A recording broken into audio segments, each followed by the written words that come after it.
Hello guys, welcome to my channel happiness in struggle. তুমি যদি আমার চ্যানেলে নতুন হয়ে থাকো তো চ্যানেলটাকে অবশ্যই সাবস্ক্রাইব করে রাখো এবং লাইক কমেন্ট করতে কিন্তু কখনোই ভুলো না। তো আমি এই ধরনের পড়াশোনা রিলেটেড ভিডিও সবসময় আপলোড করতে থাকবো এবং তোমাদের যদি কোনো ভিডিওজের প্রয়োজন হয় সেই টপিক বা সেই রিলেটেড কোয়ারি তোমরা কমেন্ট সেকশনে পোস্ট করো, তো আমি অবশ্যই সেটা রিলেটেড ভিডিও তৈরি করে দেবো। আচ্ছা, today I will discuss how to study কমমেন্ট বা কমিউনিকেটিভ মেডিসিন বা পিএসএম। আচ্ছা, প্রিভেন্টিভ অ্যান্ড সোশ্যাল মেডিসিন। তো পিএসএমের জন্য ফার্স্টে যদি বলি পাস করা বা অনার্স পাওয়া দুটোর জন্যই এমবি পারপাস হচ্ছে কোয়েস্ট। কোয়েস্টের বাইরে কিছু আসে না, সত্যিই আসে না, বা এলেও খুব যৎসামান্য আসে, যেটা আরামসে পারা যাবে হয়তো কোনোভাবে, কিন্তু কোয়েস্ট করতেই হবে। অনার্স পেতে গেলেও মানে থিওরির দিক থেকে অনার্স পেতে গেলেও বা প্র্যাকটিক্যালেও অবশ্যই কোয়েস্ট করতেই হবে, কোয়েস্ট ছাড়া কোনো গতি নেই। ঠিক আছে, কোয়েস্ট খুব ভালোভাবে এবং অনেক বড় আছে, ওটাকে বারবার রিপিটেড রিভিশন দিয়ে হাতের মুঠোয় আনতে হবে।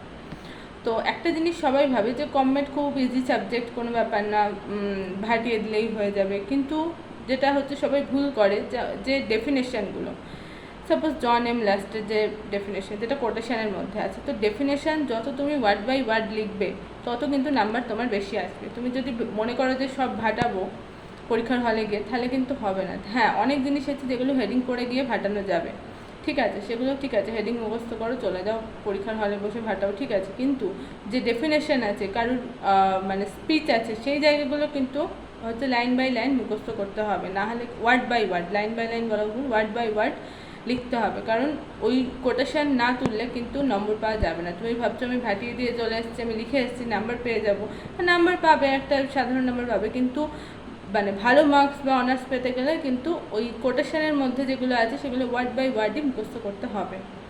তার জন্য গুরুত্ব দিয়ে কমমেন্টটাকে পড়া উচিত। কমমেন্ট খুব সোজা সাবজেক্ট, সেরকম যে কনসেপ্ট বলে অনেক কঠিন কিছু আছে সেরকম না, কিন্তু বারবার রিভিশন দিতে হবে, তবেই হচ্ছে সাবজেক্টটা গ্রিপে আসবে, এবং অনেকটা বড় সাবজেক্টটা, তো প্রায় 7-8 দিন লেগে যায় একবার কভার করতে, শুধু কোয়েস্ট। আমি অন্য বই যদি বাদ দিলাম, কমমেটে শুধু কোয়েস্ট কভার করতে 7-8 দিন লেগে যায়। সেখানে কমমেটে পেপার 1 পেপার 2 এর মাঝে অনলি 1 ডেজ গ্যাপ থাকে, কোনো গ্যাপ ছিল না আমাদের বেলাতে, সরি। তো পড়াটা সেভাবেই তৈরি রাখতে হবে যাতে একটা রাতে তুমি একবার জাস্ট মানে পড়েই তুমি যাতে গোটা জিনিসটা মাথায় ঢোকাতে পারো এবং পরীক্ষার হলে গিয়ে যাতে লিখতে পারো। তো ততবারই মানে আমি যদি পার্সোনালি বলি, আমি প্রায় 10-11 বার কি তারও বেশি, 15-16 বার আমি গোটা কোয়েস্ট রিভাইজ করেছি হোল ইয়ারে। তো সেজন্য হচ্ছে নাম্বার ভালো এসেছিলো আমারও।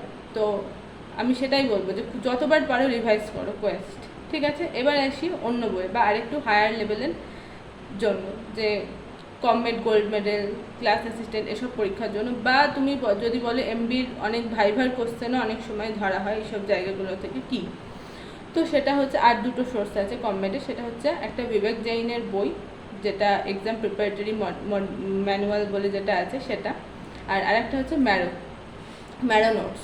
তো আমার পড়ে যেটা মনে হয়েছে, মানে ম্যারো নোটস এবং বিবেক জৈনের বই ওভারঅল কিন্তু অনেক জিনিস ওভারল্যাপ করবে এবং একই লেখা আছে, প্রায়ই একই লেখা আছে, কিছু কিছু জায়গায় কম মানে ম্যারোতে বেশি আছে, যেগুলো হচ্ছে তুমি বিবেক জৈনের বইয়ে অ্যাড করে নিতে পারো, কিন্তু হ্যাঁ অনেকটা ভাস্ত, অ্যাড করতে গেলে একটু টাইম কনজিউমিং হবে, কিন্তু এটা করো না যে বিবেক জৈনের বইয়েরও পড়ছো ম্যারোও পড়ছো, তো মানে দুটোও তোমাকে পড়তে হবে যে এক্সট্রা পার্ট নেওয়ার জন্য। তবে আমি বলবো ফার্স্টে কনসেপ্ট ক্লিয়ারিংয়ের জন্য বিবেক জৈনের বই হচ্ছে বেটার দ্যান ম্যারো। হ্যাঁ, তুমি ম্যারোর ভিডিও দেখতে পারো, ওখানে ওয়াইল লুপ মডিউল ওগুলো অনেক জিনিস হচ্ছে স্যার ভিডিওতে ভালো করে বুঝিয়েছেন, তো সেই জিনিসগুলো হচ্ছে দেখলে একবার ভালো মনে হয়ে যাবে। তো তুমি ভিডিও দেখো, কিন্তু পড়ার সময় পড়ো হচ্ছে বিবেক জৈনের বই, ঠিক আছে। বিবেক জৈনের বই 3-4 বার পড়ে নিলে, এরপর যখন তুমি কোয়েস্ট পড়ছো না, তোমার মেন ডাটা কিন্তু তোমার মুখস্থ। বিবেক জৈনের বই যদি পড়া হয়ে থাকে তো তুমি আসল ইনফরমেশান তোমার গ্যাদার হয়ে গেল।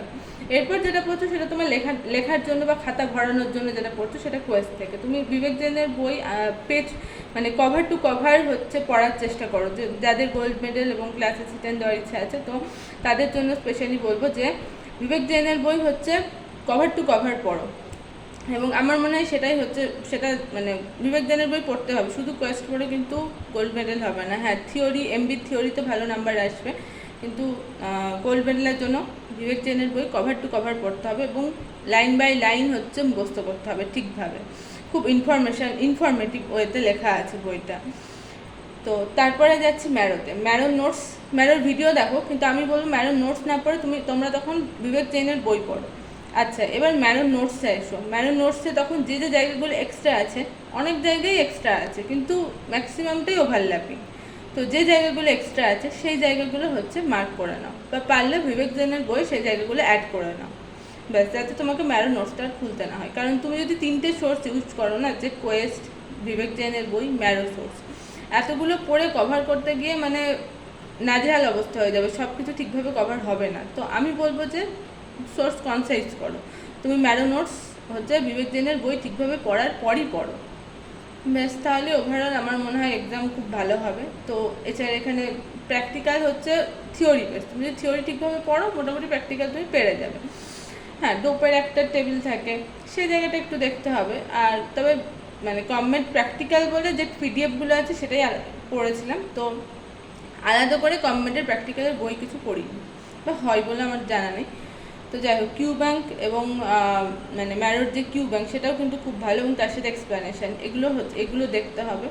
আর আমি বলবো বিবেক জৈনের বই আগে পড়তে, তারপরে ম্যারো নোটস থেকে এক্সট্রা পার্টগুলো পড়ো। হ্যাঁ, অনেক পার্ট এক্সট্রা আছে, বাছাই করাটাও একটু মুশকিল, কিন্তু যদি ঠিকভাবে বিবেক জৈনের বই পড়া থাকে সেটা করা যাবে। তো ওভারঅল গভর্নমেন্ট খুব সহজ সাবজেক্ট, একটু গুরুত্ব দিয়ে পড়লেই এটাতে ভালো নাম্বার পাওয়াটা খুবই ইজি। Okay, thank you.